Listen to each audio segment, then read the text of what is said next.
So this is post break again, super crash, paper number 5.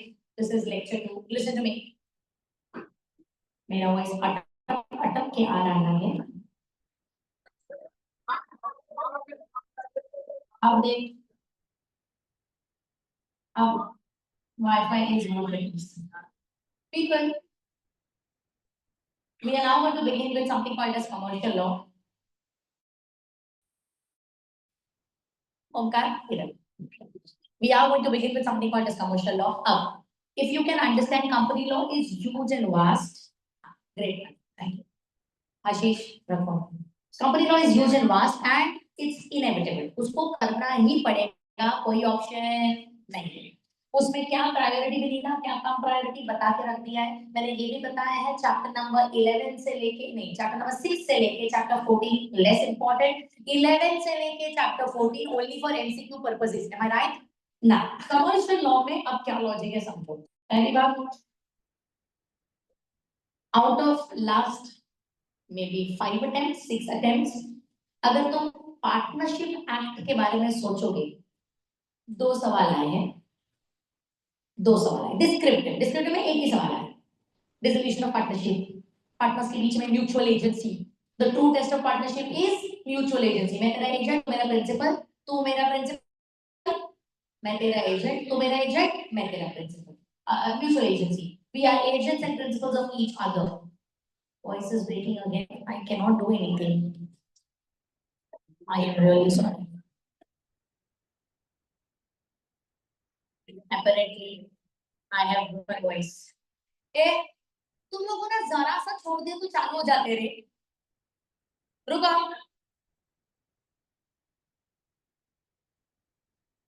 Praful आएगी पोरगी थापना रे.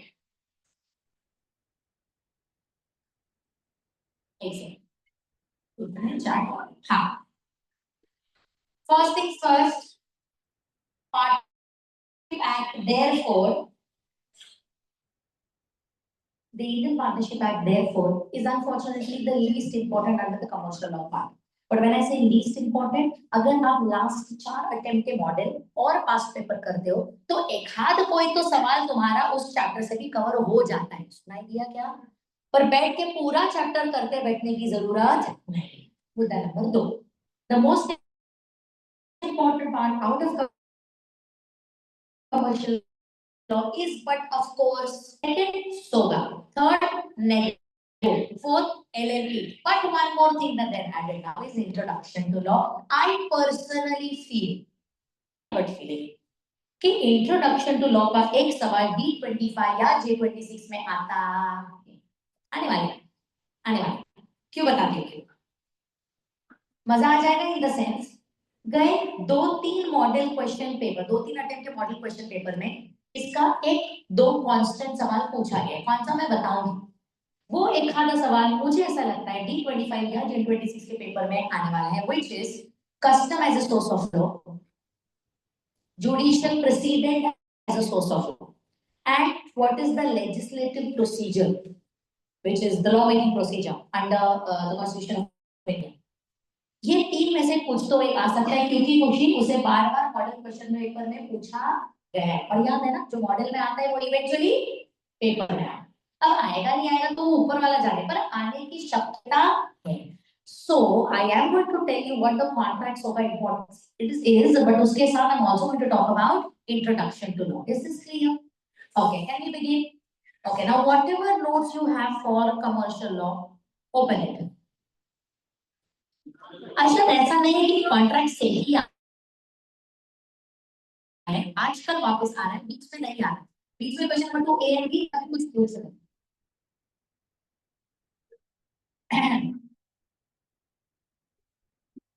Everyone,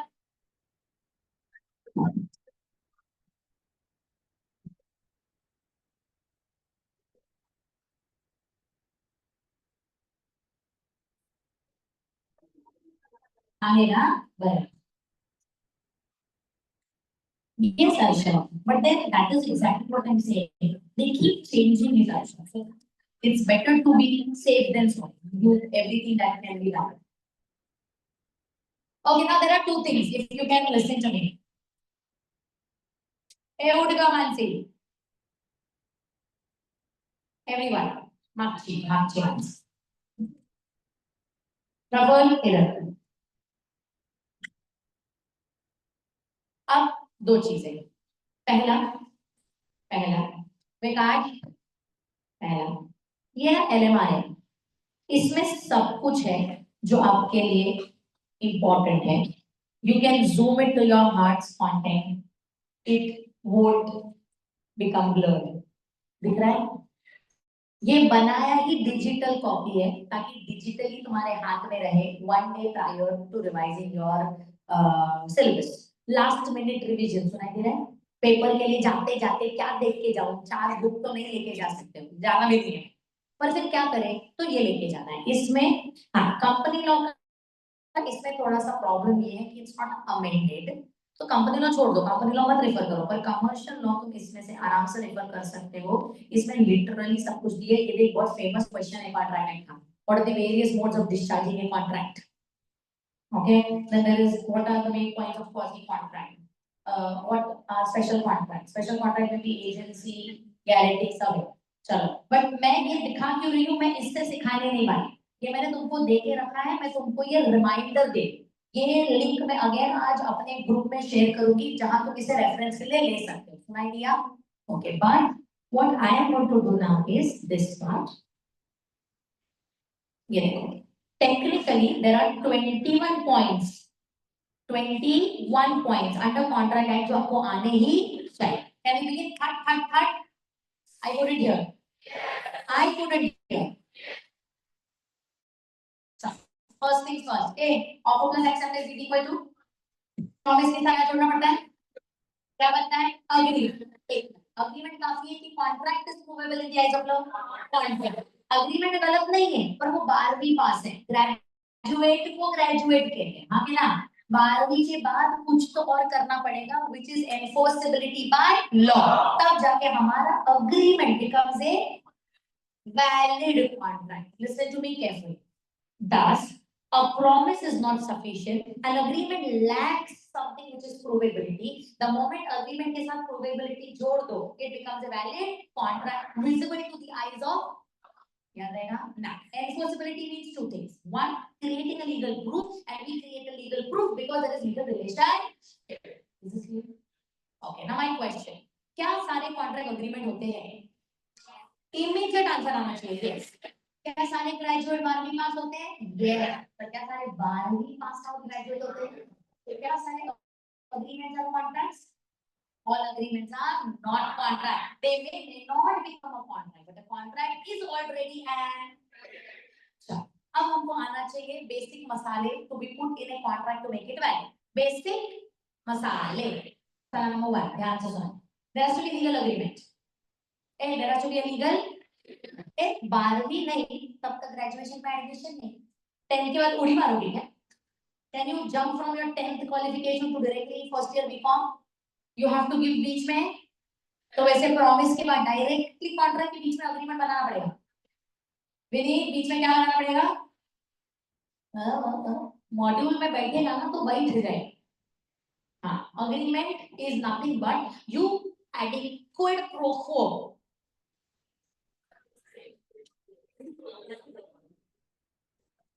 quid pro quo पे ए जब आता है ना मेरे को, तो मेरी ना आत्मा कांप जाती है. What's quid pro quo? Which is what? Consideration. जब मैं प्रॉमिस के साथ कंसीडरेशन जोड़ूं तो बनता है agreement. Okay, now listen to me. Now listen. पहला, it has to be a legal agreement. Second, there has to be legal relationship. Am I right? Am I right? Okay, so let's consider this here. When I say there are certain essentials of valid contract, A, it has to be an agreement. There has to be intention to create legal relationship. Am I right? You have to quote Balfour versus domestic रिश्ता. चलता है नहीं चलता है? नहीं चलता है. कौन सा रिश्ता चाहिए? लीगल. सोशल रिश्ता चलता है नहीं चलता है? करेक्ट. तीसरा, there needs to be consent, मतलब अप्रूवल. फ्री चाहिए कि बर्डन वाला चाहिए? बर्डन फ्री की मुफ्त वाला फ्री? ऐसा चाहिए ब्रो, फ्री मतलब पैसे से फ्री नहीं, बर्डन से। चलो नेक्स्ट। मैं खुशी को घर बेच लूं तो रिटर्न में क्या गांजा? तो क्या? पैसा। गांजा नहीं, चरस बोले। एक मिनट, कॉन्ट्रैक्ट वैलिड है कि वॉइड है? वैलिड है, पर कंसीडरेशन वॉइड, और कंसीडरेशन वॉइड होने की वजह से कॉन्ट्रैक्ट वॉइड हो जाता है, हाँ कि ना? चलो नेक्स्ट, लॉफुल ऑब्जेक्ट, कॉन्ट्रैक्ट के लिए इलीगल ऑब्जेक्ट, अपने को इलीगल चाहिए कि लीगल चाहिए?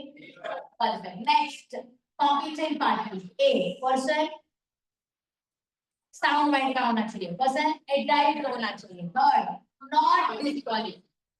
चलो next, contract has to be capable to be perform, स्वर की सैर नहीं चलेगी, इल्यूजन चाहिए कि रियल चाहिए? कॉन्ट्रैक्ट जहां पॉसिबल है वहां रिटन और रजिस्टर्ड होना चाहिए, रिटन एंड रजिस्टर्ड ही होना चाहिए कि गलत है? पर रिटन एंड रजिस्टर्ड बड़ी अमाउंट हो तो होना ही चाहिए। एंड एक और चीज ऐड करती हूँ बच्चों, it has to be clear and not वेग।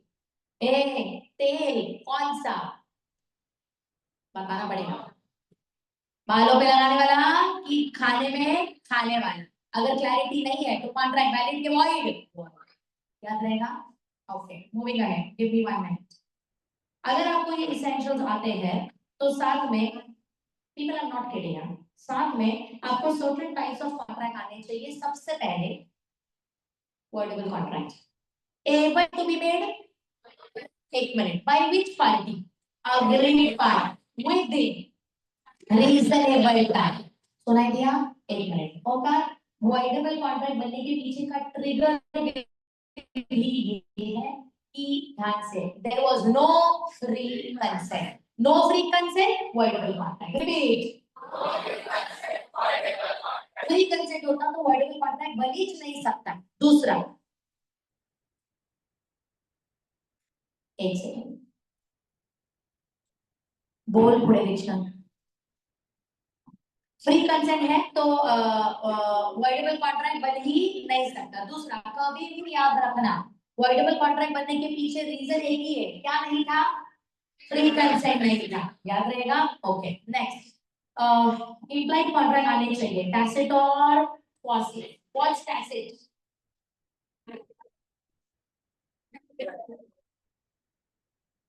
Risha, I'm going to send it to you, don't worry. By behavior, read it must here. What's implied tacit contract?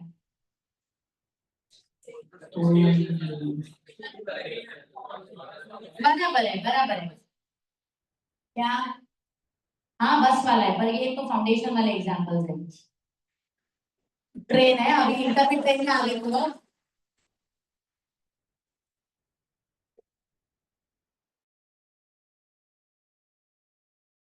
इधर लिसन टू मी। पहली बात, इम्प्लाइड मतलब बिना बोला हुआ। इम्प्लाइड मतलब जहां कुछ भी किसी ने किसी से भी बात की नहीं। उदाहरण नंबर 2, मधुरा। इम्प्लाइड में दो प्रकार है, पहला टैसिट, दूसरा क्वासी। टैसिट का मतलब करना जहां बिना बोले, only by your conduct, by your behaviour to enter into. Remember this. I'm not kidding, it is true. You are waiting on Mulund station. A train arrives. I need to go to Ghatkopar. There is an indicator which says that it is going to go only till Vikhroli. It's a fast train and it will stop at Vikhroli. I'm not going to enter it.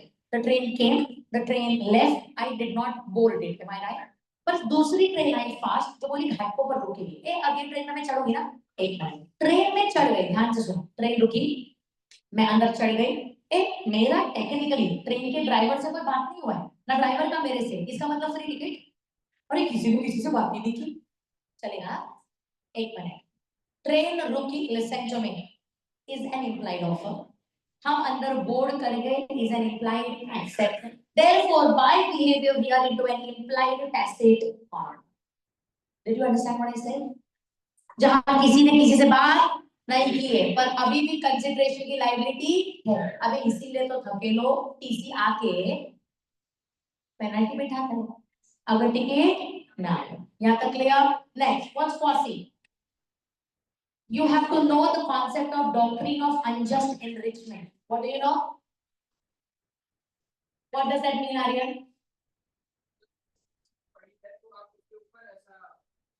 हम जता नहीं सकते।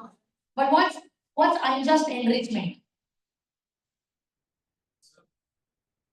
एक minute, दूसरे के फायदे, दूसरे की चीज से खुद का फायदा नहीं था, वो फायदा गलत है, अनजस्ट है। क्या है? यहाँ तक क्लियर है? इतना आना चाहिए। नेक्स्ट, अगर मैं कहूँ इसेंशियल्स और वैलिड ऑफर, दो इसेंशियल्स बहुत जरूरी है बच्चों। अच्छा, ये अब मैं जरूरी जरूरी क्यों बोल रही हूँ? I am going to quickly go through and I am going to solve case study. Case study के लिए मुझे तुम्हारा ये कंटेंट सही चाहिए पहले। ओके, तो अब मुझे बता, ऑफर जब तक कम्युनिकेट नहीं होती तब तक सामने वाले ने सुनी नहीं, जब तक सुनी नहीं तब तक वो हाँ या ना बोल, और जब तक वो हाँ ना बोलेगा नहीं तब तक मेरा ऑफर पड़ा पड़ा ऑफर है, उसका अपने आप कॉन्ट्रैक्ट होना possible. So a very important part of offer is that it has to be communicated. Second, it should be different from. Omkar, can you give me an example of invitation to offer?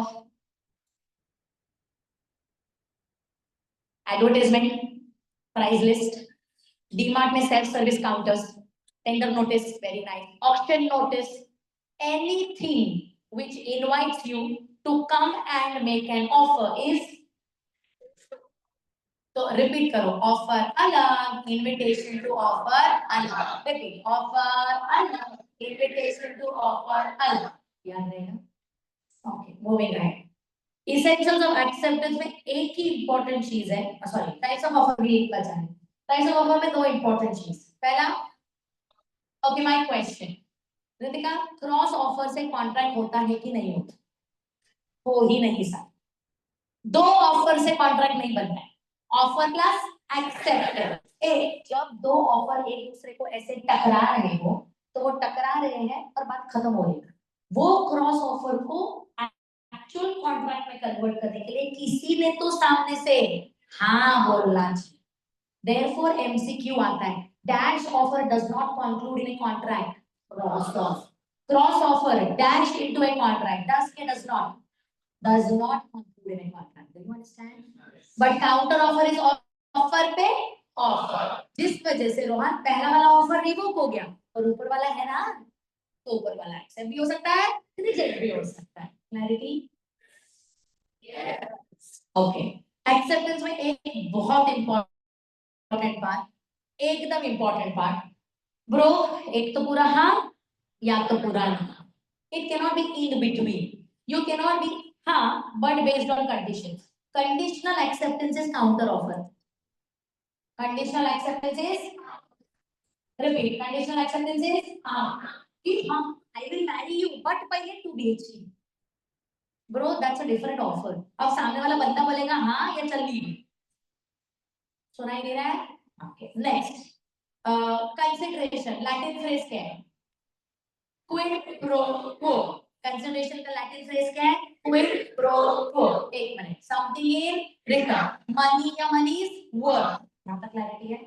अब इसमें consideration होना चाहिए, because no consideration, but consideration कितना होना चाहिए पे कोई compulsion है क्या?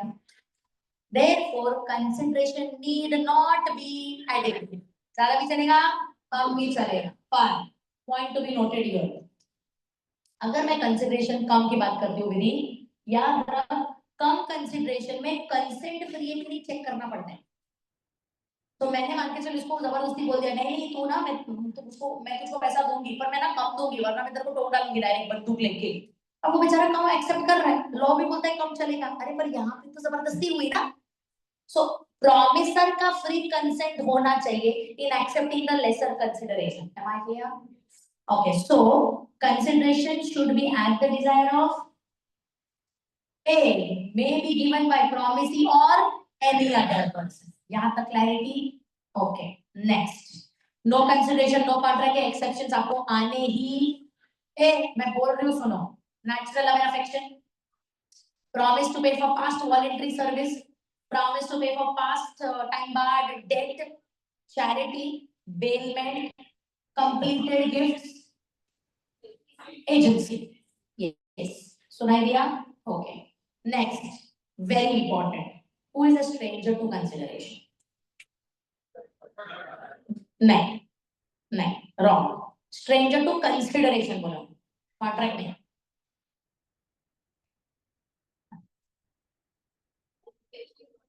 एक मिनट बना लो। There is one Mr. A, there is one Mr. B.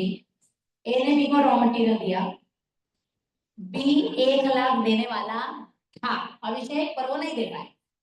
B 1 lakh देने वाला था पर नहीं दे पाए, तो किसने दिया? एक मिनट, ये कौन है अपना? स्ट्रेंजर टू वेरी नाइस, बता कॉन्ट्रैक्ट में नहीं है ना। ये कौन है? Stranger to consideration. अरे भाई मजाक मजाक में केस स्टडी आया तो पछतावा हो जाता है। Stranger to consideration, Ajay contract का पार्टी है वो, पर लक्ष्मी वो पैसे नहीं दे पाया, उसने किसी और से दिलवाए। अपन ने क्या सीखा है? कंसिडरेशन में कम फ्रॉम प्रॉमिसी या एनी अदर पर्सन। अरे पर जब एनी अदर पर्सन देता है ये तो कंसिडरेशन से दूर चला गया ना। Stranger to consideration. अब मुझे बता Sarvesh, B stranger to consideration है पर ए के ऊपर केस तो वही फाइल कर सकता है, इसको तो अधिकार नहीं है, इसीलिए मैंने ऐसा लिखा है कि a stranger to consideration can file a case in the court of law, but stranger to contract cannot file a case. Vaishnavi मैंने क्या बोला? stranger to consideration can file a case क्योंकि वो है कॉन्ट्रैक्ट का हिस्सा बट पैसा नहीं दे पाए, ओके ना। और स्ट्रेंजर टू कॉन्ट्रैक्ट पैसा दे तो दिया पर कॉन्ट्रैक्ट का हिस्सा था ही नहीं, तो वो तो केस नहीं कर सकता। अच्छा इसमें और एक चीज, अगर ये सिनेरियो है, मेरा क्वेश्चन ये है, इनके बीच में तुमको नहीं लगता है क्वासी कॉन्ट्रैक्ट है? कोई बोले ना बोले, सी ने जो पैसे बी के लिए दिए हैं वो बी ने कॉम्पनसेट करने बनते हैं, इम्पोज्ड बाय लॉ। बराबर है कि गलत है? यहाँ you have done something for the benefit of other, he has to compensate you back. C ने बी के लिए पैसा दिया तो B is liable to pay back to. Is this understood? पक्का? तो स्ट्रेंजर टू कंसिडरेशन और स्ट्रेंजर टू कॉन्ट्रैक्ट सेम की डिफरेंट? थर्ड पार्टी कौन है? Stranger to contract. Party to contract who does not pay money कौन है? Consider. समझ में आया सब लोगों को? Okay next part. अब ना very very important, preventive of contract exceptions is okay, ये इंपॉर्टेंट है। पेपर में पूछा गया है, what is the position of minors agreement under Indian contract act? Can somebody tell me what to write in that? Position of minors agreement. पहली बात तो that agreement is void ab इशू। Okay second, क्या minor के ऊपर doctrine of estoppel है applicable not applicable? मतलब a minor can represent and go back on his words, am I right? चल, क्या doctrine of restitution applicable? Not applicable. मतलब minor नुकसान करेगा कोमल पर उसको नुकसान भरपाई भरनी। रेस्टिट्यूशन इज कॉम्पनसेशन, कॉम्पनसेशन उसको देना जरूरी नहीं। Next, ratification of a minor's agreement, allow not allow? Minority में अग्रीमेंट हुआ, मेजॉरिटी आने पे अपने आप वैलिड नहीं होगा, अलग से कॉन्ट्रैक्ट बनाना पड़ेगा। याद आ रहा है? Okay, can a minor be a partner? No no no no, beneficiary हो सकता है, तो पार्टनर नहीं हो सकता, ये सीखोगे गलत है। A minor can not be a partner but he can be an agent. सुनाई दिया? Can he be a beneficiary? Absolutely yes. वो हमेशा रिसीविंग एंड पे हो सकता है, गिविंग एंड पे उसका होना अलाउड नहीं। यहाँ तक क्लियर? डोंट यू थिंक इतना लिखा अपनी भाषा में तो उनको समझ रहे कि तेरे को माइनर कौन है पता है? अच्छा, minors estate is liable for necessities supplied to him. एक मिनट, एसी सप्लाई किया तो नेसेसिटीज इज वेरी इंपॉर्टेंट, और ये नेसेसिटीज में एजुकेशन इंक्लूडेड है, माइंड यू। सो कल किसी ने माइनर को एजुकेशन दिया और वो नुकसान भरपाई नहीं कर पाया, वो फीस नहीं दे पाया, उसकी प्रॉपर्टी लायबल है क्योंकि एजुकेशन हाँ recover from his asset because education comes under the concept of necessity for a minor, पर एसी नहीं, एसी इज अ लग्जरी। सुनाई दिया सबको? हाँ, कोर्ट ऑफ वर्ड्स भी लिखना है कि technically minor is a minor up to the age of 18 but up to the age of 21 if he is covered under guardians and wards act या the court of words। Clarity? Okay चलो next. Disqualified by law की list पता है? Alien enemy, second, हाँ बराबर, third company का ultra vires वाला part, all companies making contracts beyond their object clause, next insolvent during insolvency, convict during imprisonment, statutory bodies beyond their statute, local bodies beyond their law, foreign ambassadors. यहाँ तक याद रहेगा? A, this is section 11, persons disqualified by law, बराबर है? Okay. Free consent में ये दो part आने चाहिए। पहला, एक coercion, इमोशनल अत्याचार की फिजिकल अत्याचार, threatening या causing damage to person or his property, including IPR, including, चल Praful, what do you mean by undue influence? बोल भी नहीं रहा जोर से। यस पर अब ना दो प्रकार के पोजीशंस हैं, एक तो डोमिनेटिंग पोजीशन या फिड्यूशरी पोजीशन। सोहन, एक तो डोमिनेटिंग पोजीशन या तो fiduciary is the position of trust, when you trust somebody and he misuses your trust, that also is undue influence. Clarity? I couldn't hear. Okay. Avoid agreements, void agreement in restraint of marriage, in restraint of trade, in restraint of legal proceedings. याद रखो, in restraint of trade में exceptions है. Sale of goodwill, existing partner, outgoing partner, market rate, very nice, employment, and sale to single seller, single buyer. ये सारे restrictions list है, वो आपको आने चाहिए। दूसरा, agreement in restraint of marriage, except minor, nobody can be stopped from marrying somebody. Minor को रोक सकते, बोलो। And lastly agreement in respect of legal proceedings, कोई भी चीज कोर्ट जानी ही चाहिए, कोर्ट जाने से रोक रहे हो तो वो अग्रीमेंट को कोई वैलिडिटी नहीं है, एक्सेप्ट अगर तू आर्बिट्रेशन है, क्योंकि arbitration is alternate dispute resolution, court नहीं जाना इसीलिए तो आर्बिट्रेटर के पास जा रहे हैं, याद रहेगा? Okay, next, performance. When does the promiser himself perform? When does the promisor himself only is allowed to perform a contract? Skill or talent is involved. याद रखो, मैंने ना सोच के बताया था फाउंडेशन में, मीका सिंह, अगर मेरी हल्दी में मीका सिंह गाने आने वाला है, उसकी जगह राखी सावंत चलेगी क्या? क्यों नहीं चलेगी? उसका टैलेंट अलग चल रहा है, अपने को उसका टैलेंट नहीं चाहिए, अपने को किसका चाहिए? मीका सिंह का, तो उसकी जगह और कोई ले नहीं सकता। पर श्रावणी, मैं तुझे घर बेच रही हूँ, मेरे जगह my husband coming and giving you the key, is okay no? I couldn't hear. तो यहाँ स्किल और टैलेंट इन्वॉल्वड नहीं है, इससे प्रोफेसर, उसका एजेंट, थर्ड पार्टी, कोई भी चलेगा। हाँ कहना। अच्छा, एक इंपॉर्टेंट चीज, सक्सेशन रूल्स की अगर बात करो, कौन सी है? तो तुमको नहीं लग रहा है जितना आएगा उतना ही लायबिलिटी लीगल एयर पे जाएगा? जितना असेट उतना लायबिलिटी। मुझे, मैं मरी फॉर एग्जांपल, और अगर सचिन को मेरे असेट्स मिल रहे हैं, मान के चलो 5 करोड़ के, और लायबिलिटी है 10 करोड़, उस पे आइडियली लायबिलिटी 5 ही करोड़ का जाएगी, क्योंकि जितना असेट आया उतना ही उसने नहीं सुनाई दिया। इसको सक्सेशन रूल्स कहते हैं। क्या कहते हैं Dev? Okay, next, reciprocal promise. मैंने प्रिंस को प्रॉमिस किया मैं घर बेचूंगी, उसने मुझे प्रॉमिस किया वो मुझे पैसा देगी। Totally contract is the set of two reciprocal promises. उसने मेरे लिए प्रॉमिस किया तो मैंने उसके लिए प्रॉमिस किया। एक minute, who will perform first? Question है, 3 प्रकार है। पहला, बाकायदा लिख के बोलो कौन पहला कौन बाद में, एक्सप्रेस, या by the way of doing business, implied. जैसे मैं हमेशा कहती हूँ, तू पार्लर जाके आईब्रोज करो ये लो पैसा, फेशियल करो ये लो पैसा, ऐसा तो नहीं करते। When you go in a parlor, you actually get your service done and then you take payment. Am I right? Goes without saying, सामने वाला पहले परफॉर्म करेगा, आप बाद। इसको क्या कहोगे? Implied. And third, Amazon COD. एक हाथ दे, simultaneously. तू भी अभी परफॉर्म कर रहा है, मैं भी अभी परफॉर्म कर रहा हूँ। Am I clear? चलो नेक्स्ट, डिस्चार्ज। डिस्चार्ज के 4 प्रकार है।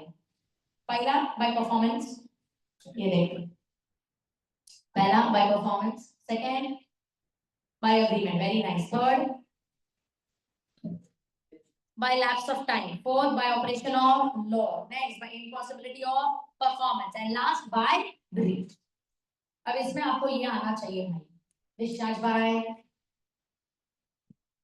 नोवेशन, पता है कि नहीं है? इनोवेशन, पुराना गया नया आया, पलक पुराना गया नया आया। एक minute, subject remains the same, what changes? RT is change, दिख रहा है ऊपर, उसी का दूसरा version alteration. A parties remain the same, क्या बदल रहा है? सब्जेक्ट, सुनाई दे रहा है? तीसरा रेसिस्टेंट, ए कैंसलेशन, ओल्ड गया आदित्य और नया कॉन्ट्रैक्ट आया ही नहीं, रेसिंड हुआ। क्या हुआ? रेसिंड मतलब कैंसिल, सारे का। नेक्स्ट रेमिशन, रेमिशन मतलब लेसर परफॉर्मेंस, एंड वेवर मतलब मेरा अधिकार था पर मैंने छोड़ दिया। ये सारे केसेस में हमारा कॉन्ट्रैक्ट डिस्चार्ज हो रहा है with lesser performance, am I right? Yeah, maybe without performing when both the parties agree. Is this clear? Okay, second, by operation of law में कॉन्ट्रैक्ट कैंसिल इसके लिए हो रहा है क्योंकि राधिका का और जेकेशा क्लासेस का जो कॉन्ट्रैक्ट है वो राधिका की लाइफ तक है, राधिका मर जाती है, कॉन्ट्रैक्ट खत्म, because that cannot be carried forward by a legal heir, am I right? Now Urvi cannot come home, I am a 2-year-old teaching you in Companies Act. Unfortunately legal heir but not competent. Is this clear? Only competent to do nonsense. Next, insolvency, मैं कंगाल हो गई, disqualified by law. Third,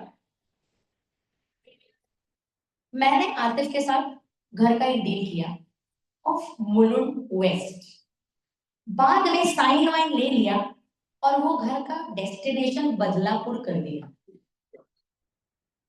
minor alteration की major alteration महसूस हो रहा है तुमको? प्राइस वही है पर मुलुंड का हो गया है बदलापुर। ये भिवंडी लिखना चाहिए था एक्चुअली, बड़ा और बेटर है। I don't think prices of real estate are different in both those places. Don't think इतना बड़ा चेंज है कि सामने वाले को पूछना जरूरी है, बिना पूछे किया तो कॉन्ट्रैक्ट है कि था। And lastly breach, A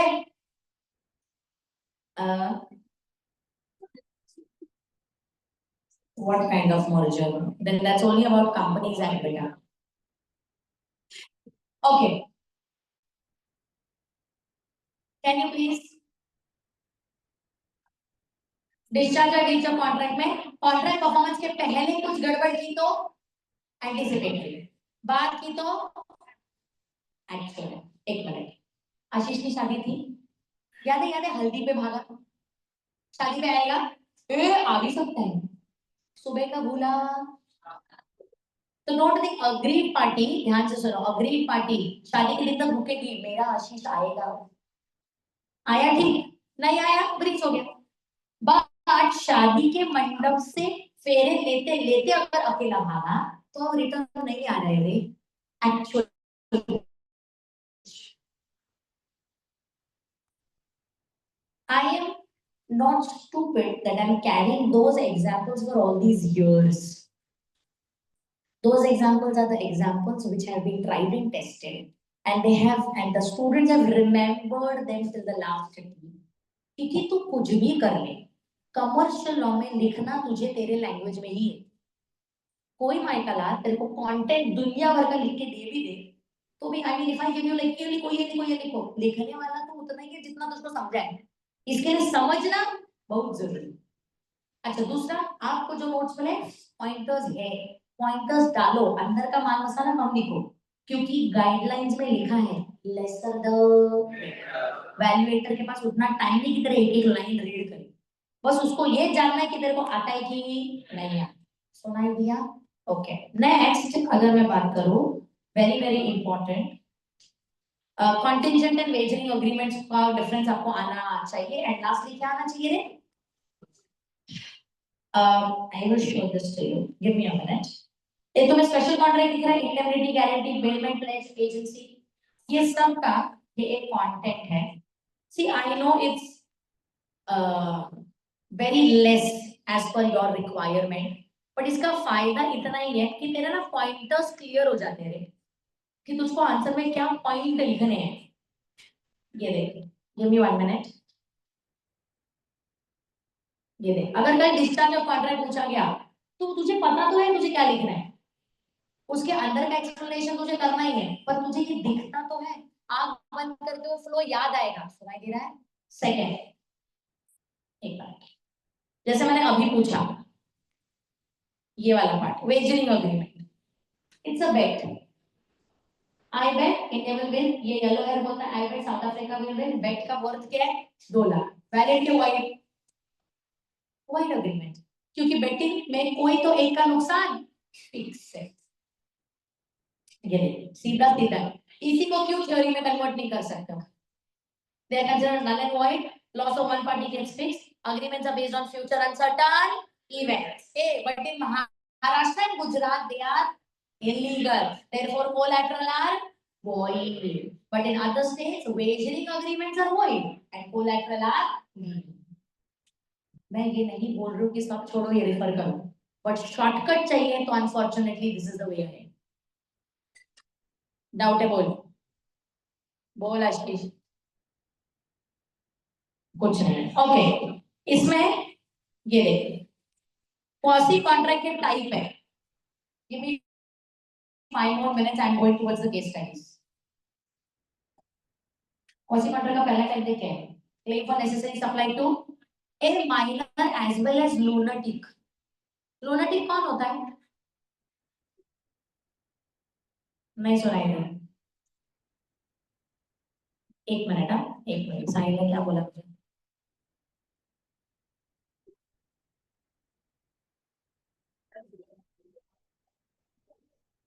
correct है साहिल, पर ये कितना याद रखे?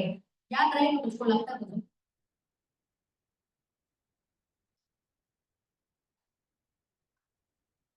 That is what my problem is. अगर याद रह रहा है ग्रेट, नहीं तो क्या करें? हाँ, इधर people, one thing I need to make clear.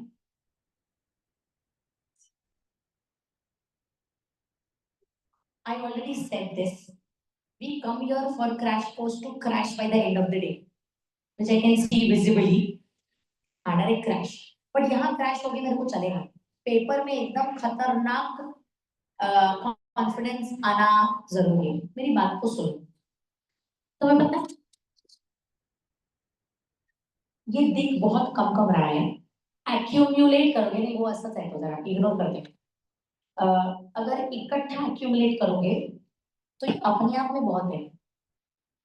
So right now when you see that इतु सा तो है. अबे इतु सा है, पर इसमें ना दो बातों का फायदा. पहला, ये मॉड्यूल लैंग्वेज. दूसरा, ये वही पॉइंट्स है जो पेपर चेक करने वाला तुमसे एक्सपेक्ट कर रहा है, which you have to explain in about a line और टू, जो तुमको ऑलरेडी आता है because you have been taught commercial law very well. You know what it is.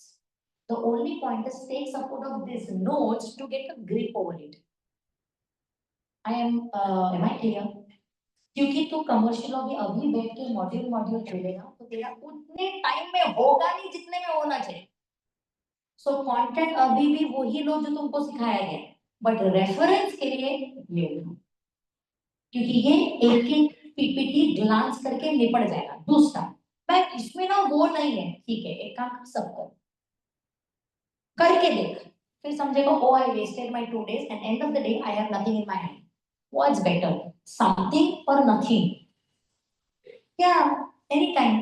और पेपर 5 सीएमए इंटर के लिए लेसर द बेटर, ये logic हर बार चलता है, चलते रहेगा.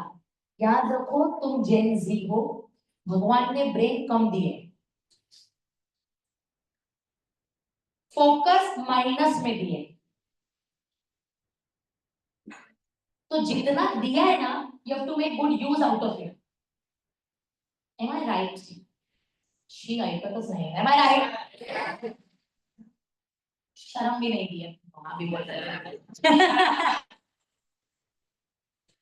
ए चला, लूनेटिक और माइनर के लिए estate is liable. What is liable? Okay, reimbursement of person paying money due by another. A stranger to consideration. A और B और C. B और C के बीच में ये वाला क्वासी कॉन्ट्रैक्ट बना दिया जहां C ने B के लिए विधि पैसा बना था, तो B C को कॉम्पनसेट करेगा, रियम्बर्स करेगा। क्या करेगा बेटा? चलो तीसरा, obligation of person enjoying the benefit of a non gratuitous act. Devyanshi called for a pizza. I am a neighbour. Sneha जो है is the pizza delivery person. Sneha pizza लेके, इसने मेरे यहाँ पे बेल दबाई, मैंने वो पिज्जा लिया एंड आई आस्क्ड पेमेंट हो गया? शी सेड हाँ हाँ मैडम आपने तो किए। मैंने ले लिया, खा लिया, मेरा पिज्जा था। I put it here. A pizza ordered by Divyanshi, so don't think it was supposed to be delivered to her only. Don't think it got wrongly delivered to me and I enjoyed the benefit of this पैसा देके लिया हुआ pizza. पैसा मैंने दिया था क्या? तो डोंट थिंक दिव्यांशी का बेनिफिट मैंने एंजॉय किया, मैंने उसको पैसे देने बनते हैं। मैं कुछ बोलूं या ना बोलूं, सुनाई दे रहा है क्या? I enjoy benefit of a commercial act. Non gratuitous मतलब कमर्शियल, जिसमें पैसे का लेना देना बनता है। ऐसे टाइम पे दिव्यांशी ने अगर मुझे गिफ्ट ही दिया होता पिज्जा टू एंजॉय, तो I am not suppose to pay her back. But ये ग्रेटुइटस था कि नॉन ग्रेटुइटस था? एग्जैक्टली, तो I have to compensate. Last, responsibility of finder of goods. राह चलते चलते आर्यन को एक गोल्ड चेन मिल गई, वो गोल्ड चेन आर्यन जेब में रख के निकल गया।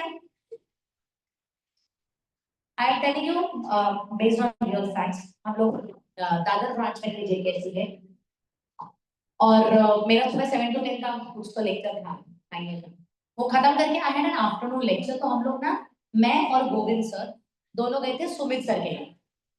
मोबाइल मिला था टैक्सी में, ठीक है? मोबाइल ढूंढा किसने? गोविंद ने। who is he? He is the finder of goods. बंदे ने जेब में रखा कि he actually took efforts to give it back to the people. He took efforts to give it back to the people. वो फोन पे जब phone आया, बंदे ने उठाया, बोला देखो आपका फोन मेरे पास सेफ है, मैं आपको, आप बताओ कहाँ आना है, मैं आपको दिलवा दूंगा। Because the phone belong to a patient who had gone to the Tata Cancer Research Institute for getting treatment. So my point is, as a finder of goods, don't think he very responsibly behaved under the quasi contract, जहां उन्होंने बोला नहीं था मेरा phone संभालो, बिना बोले contract हो गया imposed by law। और कुछ नहीं तो you have to give it to police department, lost and found। Is this clear? पर ये सब बुक पे मस्त लगता है, रियलिटी में लोग करते नहीं है, बहुत कम लोग करते हैं। बट इसको कहते क्या है? क्वासी। क्या कहते हैं ना? One last thing, question number 2A and B generally सुनो, जनरली बेसिक और स्पेशल कॉन्ट्रैक्ट का कॉम्बिनेशन आता है। तो इतना जो मैंने बड़बड़ किया है बेसिक था, इसके आगे के फ्लोज देखोगे तो ये स्पेशल कॉन्ट्रैक्ट है। अब of course I can't teach everything per se, I need to move ahead with the case laws, but if you can understand ये contract of indemnity, contract of indemnity के बाद contract of guarantee, guarantee में कितने parties? 3 parties। फिर contract of guarantee के essentials, contract of guarantee one time की भी होती है, continuing भी होती है, which is a variety series of guarantee। Next, my question, surety के लिए consideration क्या होता है? Very nice, very nice। क्या होता है? Consideration for principal debtor is enough consideration for surety। surety को अलग से कुछ भी मिलता? Okay, then there is bailment and then there is bailor's duty, bailey's duty, there is mixing of goods। bailor's duty, bailey's duty पे last time case study आया था, I'm going to solve it, don't worry। and then there is this pledge, गिरवी रखना, and lastly there is agency and termination of agency। कहने का मतलब है your reference point shortcut should be this PPT कि भाई मेरे को आता है कि नहीं आता। Is this clear? चलो, now let's quickly see this, which is what I wanted to show you since a very long time। Commercial law case type, 19 pages है ये, but ठीक है, read it। I'm sorry it's a little down, but it is what it is। Answer दीजिएगा। Read करो।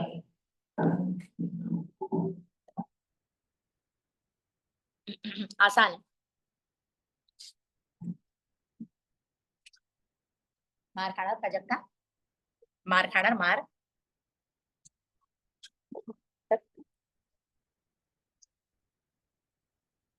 तुला काय वाटतं मी तुला ओळखत नाही? हा का माझा पहिला लेक्चर आहे तुझं?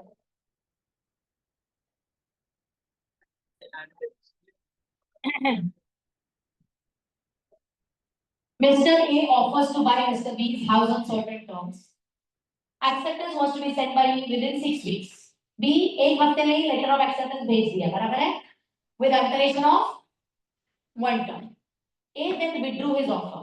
B writes again within 3 weeks, accepting the original terms proposed by A. Hence, this is a valid contract. Discuss. क्या लगता है कॉन्ट्रैक्ट वैलिड है नहीं है?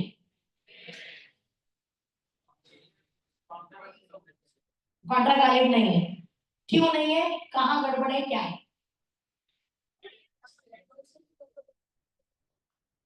हाँ फिर आगे वापस उसको एक्सेप्ट करके उसके लिए वापस ऐसे ऑफर आने चाहिए। और वेरी नाइस, एक मिनट, बराबर है। पर अब ये सारा सिनेरियो जो दिया है ना, boils down to one provision. Acceptance has to be absolute and unqualified. Counter offer secondary. पहला प्राइमरी मुद्दा ये है एक्सेप्टेंस। एक तो पूरा हाँ या तो पूरा, यहाँ बी ने जो एक्सेप्टेंस भेजा वो पूरा हाँ है क्या रे? A alteration of one term, don't you think यहाँ भूमि, यहाँ acceptance should be absolute and unqualified, ये पॉइंट गायब हो गया। वो कौन ये वैलिड एक्सेप्टेंस है कि नॉट वैलिड है? नॉट वैलिड है। अच्छा दूसरा, बिकॉज अल्टरनेट है you will consider is consider it counter offer. Counter offer पे ध्यान से सुनना, ऑफर पे offer, counter offer, original offer है कि गया? गया ना, तो तू क्या ही विड्रॉ कर रहे हो, और विड्रॉ के बाद तू क्या ही एक्सेप्ट कर रहे हैं? अब अगर बेटा यहाँ कॉन्ट्रैक्ट होना है तो B has to make a fresh offer with his और हर न्यू टर्म। जब तक ये नहीं होता तब तक आगे कॉन्ट्रैक्ट बढ़ नहीं सकता। देखो यहाँ क्या, what you were supposed to write first, absolute and a counter proposal or offer offering different terms amounts to. Okay, further if B consecutively changes his mind and wants to accept the terms originally offered by A, no contract would come into existence since original offer of A will be deemed to have been. अबे offer पे offer, counter offer, बराबर? तो B की offer आने पे ए की offer है कि चली गई? अच्छा, लिखी हुई ऑफर को कहां से एक्सेप्ट करोगे? मुद्दा समझ रहे हो? Okay. Further, there is no binding part of A to keep his offer open for 6 weeks. That itself would require a contract for which will have no separate consideration moving from B to A. तो main मुद्दा लिखने का है absolute and unqualified. Second, counter offer की वजह से A की original offer अब नहीं रही, जिस वजह से B 3 हफ्तों में क्या 4 हफ्तों में क्या ही एक्सेप्ट करेगा जब ऑफर ही नहीं। समझा? So what was the main provision? Absolute unqualified. Second, counter. And counter offer की वजह से main offer cancel. ये clear? सिर्फ इतना टैप करने आना चाहिए। Question number 2.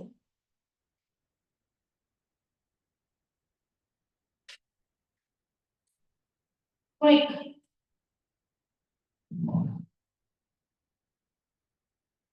Makhan, seeing a mobile phone in showcase of a shop which was marked for sale rupees 2000, enters the shop, places 2000 on cash counter and tells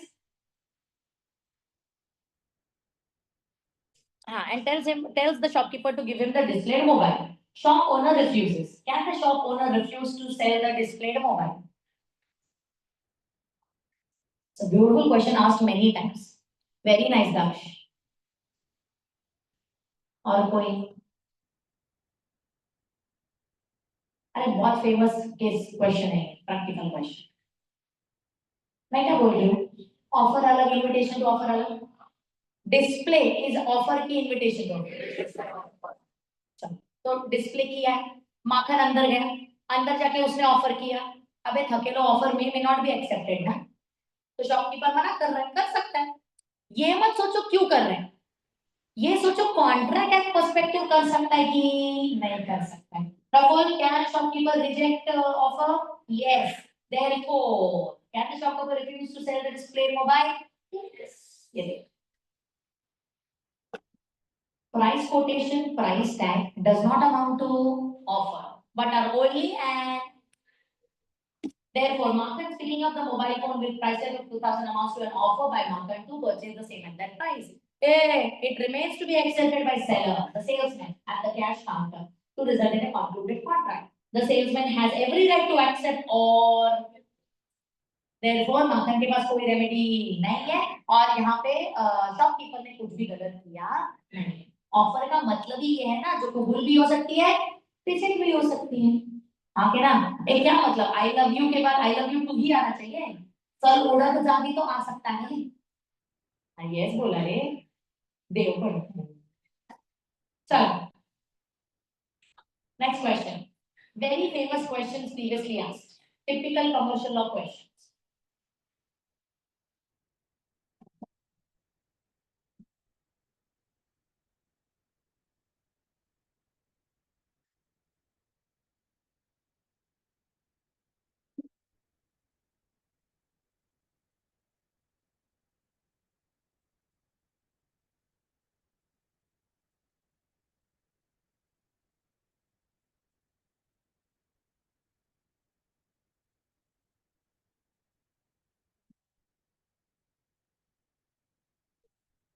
ये देखो,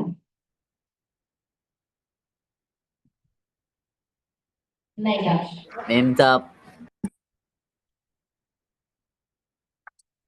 people, an agreement is made in connection with marriage, partition or other family arrangement and a provision is made for the benefit of some person। बच्चों, preventive of contract में family settlements का exception है, जहां beneficiary को अधिकार होता है कि वो पार्टी टू कॉन्ट्रैक्ट नहीं है, फिर भी वो अपने बेनिफिट को छीनने से बचा सकते हैं, फिर भी वो नुकसान भरपाई मांग सकते हैं। ये वो है, मैं वापस बोल रही हूँ, ये माइनर्स अग्रीमेंट नहीं है, ये प्रिवेंटिव टू कॉन्ट्रैक्ट का एक्सेप्शन है। फैमिली अरेंजमेंट्स, फैमिली सेटलमेंट्स का सुन रहे हो, यहाँ पे a person for whose benefit the provision is made in such family arrangements can enforce the agreement even if it or he or she is a party to it or not। तो अनु जो है, जो उसके पापा और सामने वाले विशाल के अग्रीमेंट का पार्टी नहीं थी, अरे पर वो बेनिफिशियरी तो थी ना, तो जब सामने वाला ब्रीच करे, बेनिफिशियरी अपने हक की लड़ाई लड़ सकता है। It may however be noted that provision must be made for the benefit of the person who wants to enforce such marriage agreement. So Vishal's consent is not valid. The marriage agreement or other party arrangements where a provision is made for the benefit of some other person can be enforced by the beneficiary even when he is not a party to contract। तो यहाँ विशाल जो बोल रहा है ना कि भाई अनु तू तो कॉन्ट्रैक्ट का हिस्सा है ही नहीं, ये गलत है भाई, वो बेनिफिशियरी और बेनिफिशियरी का नुकसान अगर होता है तो वो पार्टी टू कॉन्ट्रैक्ट ना होने के बाद भी कोर्ट में केस कर सकती है। सुनाई दिया, प्रोविजन नहीं पता है तो नहीं समझेगा, अगर पता है तो ये प्रिविटी टू कॉन्ट्रैक्ट का एक्सेप्शन है। क्या है? Okay, moving ahead, give me 1 minute, थोड़ा डिफिकल्ट वाला करना पड़ेगा। ये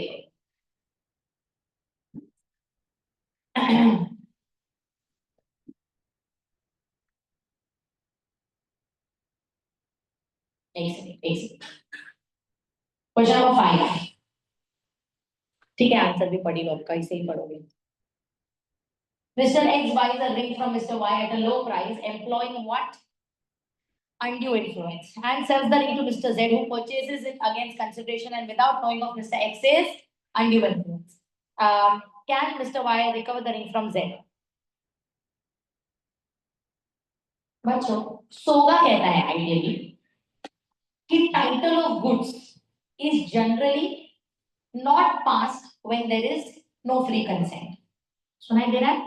बट अगर सामने वाला buyer in good faith without the knowledge of the fraud goods लेता है तो गुड्स का टाइटल सामने वाले को मिल जाता है। अब ध्यान से सुनो, यहाँ एक्स ने वाई को अनड्यू इन्फ्लुएंस करके रिंग ले, एक्स ने वो रिंग जेड को बेच दी, जेड ने कैसे खरीदी? In good faith, without knowing of the fraud, am I right? तो अब वो रिंग जो है वो जेड की हो चुकी है। ध्यान से सुनो, वाई की जिम्मेदारी है कि एक्स से नुकसान भरपाई करे, रिंग वापस नहीं मिलेगी। क्या हुआ, सुनाई दिया? वापस विकास, एक्स ने वाई को चूना लगा के रिंग ले ली, वो रिंग किसको दी? जेड को। जेड ने जोल करके ली कि इन गुड फेथ ली। ओके, जिस वजह से रितिका वो रिंग अब जेड की हो चुकी है। क्या तक क्लियर? अच्छा, तो रिंग वापस जा नहीं रही है। अरे पर एक्स का नुकसान भी तो हुआ, नहीं किसका, वाई का नुकसान भी तो हुआ है, तो वाई नुकसान भरपाई किससे लेगा? एक्स। रिंग नहीं मिलेगी पर नुकसान भरपाई मिल जाए। सुनाई दिया? Okay. Give me one moment.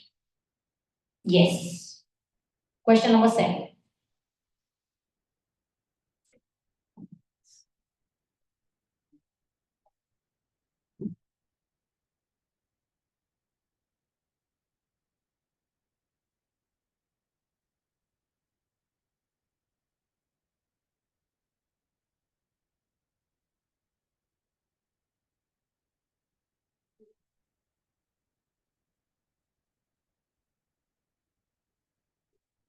Dance is not bound to make compensation to Roy for the loss of profit which Roy would have earned if A would have signed. However, he has to refund rupees A। मैं क्या बोल रही हूँ, जब contract किया तो दास गा पाने वाला था ना, कि पहले ही बीमार था, गा पाने वाला था। अब आगे क्या हुआ, अनफॉर्चुनेटली नहीं गा पाया, गा लेता, ध्यान से सुनो, तो एक्स वाई जेड अमाउंट का प्रॉफिट हो जाता। अबे होता तो होता, अभी तुम डिसाइड नहीं कर पा रहे हो कि प्रॉफिट कितना होता, हाँ कि ना? सो आगे जाके कॉन्ट्रैक्ट इम्पॉसिबल टू परफॉर्म हुआ, सुपरवीनिंग इम्पॉसिबिलिटी, मतलब जो इम्पॉसिबिलिटी कॉन्ट्रैक्ट करते वक्त नहीं थी, बाद में हुई। सुनाई दिया? तो ये सुपरवीनिंग इम्पॉसिबिलिटी की वजह से कॉन्ट्रैक्ट कैंसिल होगा, रिफंड ऑफ 10,000 देना पड़ेगा, पर लॉस और डैमेज इन्वॉल्व नहीं है क्योंकि ये ब्रीच नहीं है। ब्रीच है तो लॉस और डैमेज है, यहाँ ब्रीच नहीं है। जब कॉन्ट्रैक्ट किया, was there a chance that it will be performed? Yes। सुन रहे हो? वापस बोल रहे हो, सुपरवीनिंग इम्पॉसिबिलिटी मतलब a contract which later on became impossible. किया तब क्या था, वैलिड था, परफॉर्म करने लायक था, हाँ के ना? तो मैंने खुशी को 10,000 रुपए दिए, अब क्या होगा, वो नहीं खा पाई तो 10,000 वो मुझे रिटर्न देगी, पर उससे मैं नुकसान भरपाई ले नहीं सकती। सुन रहे हो? क्यों नहीं ले सकती? क्योंकि कौन सी इम्पॉसिबिलिटी हुई, सुपर। जो आगे जाके करना इम्पॉसिबल हुआ, ब्रीच नहीं है। ये क्लियर? एक second.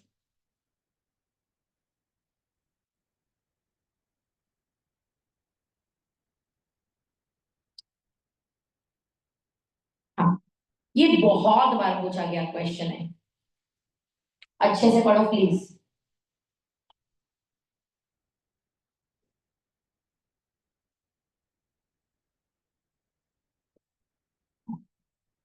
It's a really important question.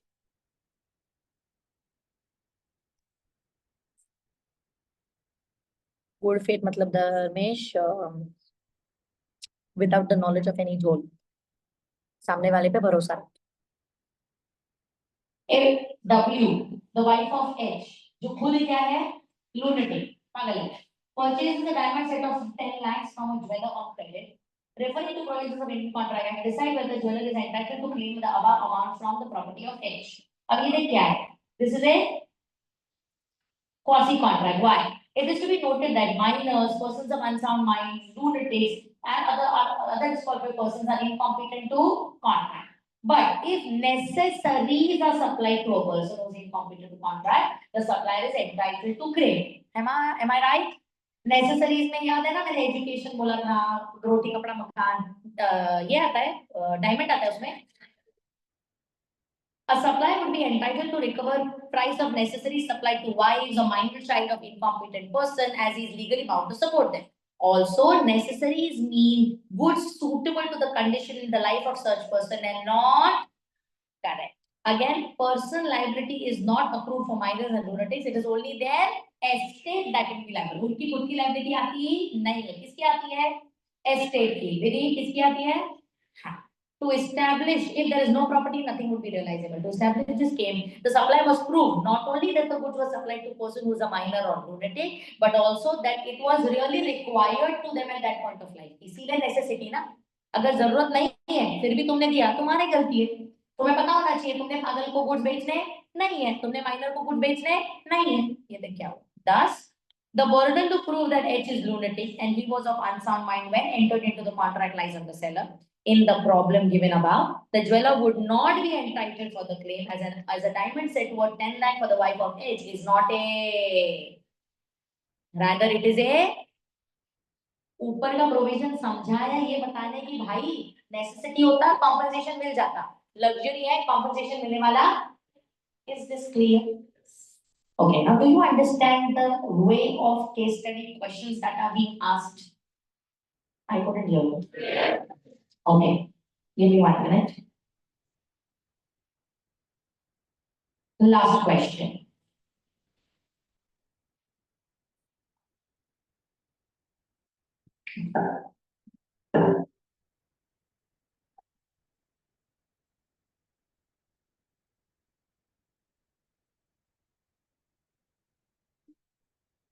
अगर कॉन्ट्रैक्ट में करने के बाद आंसर हुआ तो डायमंड का पैसा मिल गया है ना एडल्ट से, साउंड माइंड वाले से.